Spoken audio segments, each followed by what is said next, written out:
సంగారెడ్డి జైల్లో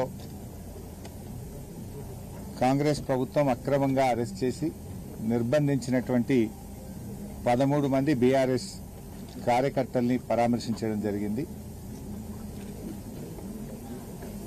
ఈ కేసే ఒక అక్రమ కేసు. ప్రజాస్వామ్య పద్ధతుల్లో ఎన్నికల్లో గెలవలేక పోలీస్ లాఠీలతోని అక్రమ కేసులతోని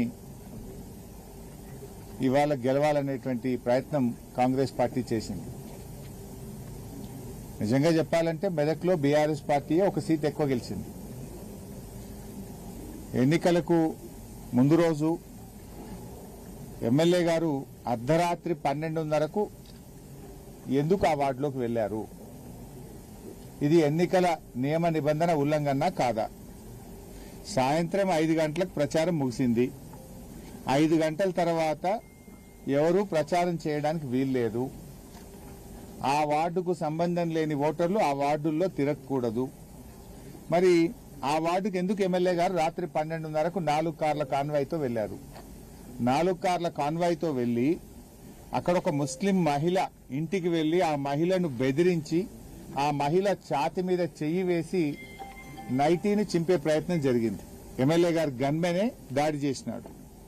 సో ఒక ముస్లిం మహిళ మీద దాడి చేసినప్పుడు, ఆమె ముస్లిం మహిళ ఛాతి మీద చెయ్యి వేసి దాడి చేసినప్పుడు సహజంగానే ప్రజల్లో ఆవేశం వస్తుంది కదా.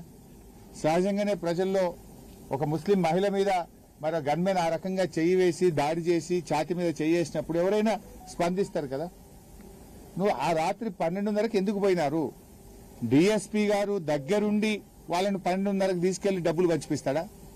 మరి 12:30 రాత్రి మీరు ఇక్కడ రాకూడదు, నియమ నిబంధనలకు ఉల్లంఘన, ఇక్కడికి 4 కార్ల కాన్వాయ్తో ఈ రాత్రిపూట ఈ వార్డులోకి రావద్దని చెప్పాల్సిన డిఎస్పీ దగ్గరుండి ఎమ్మెల్యే గారిని 4 కార్ల కాన్వాయ్ని తీసుకుపోయి డబ్బులు పంపించే ప్రయత్నం చేస్తారు. ప్రశ్నించినటువంటి ఒక ముస్లిం మహిళ మీద గన్మెన్ ఛాతి మీద చెయ్యి పెట్టి నైటీ చింపి దాడి చేస్తాడు.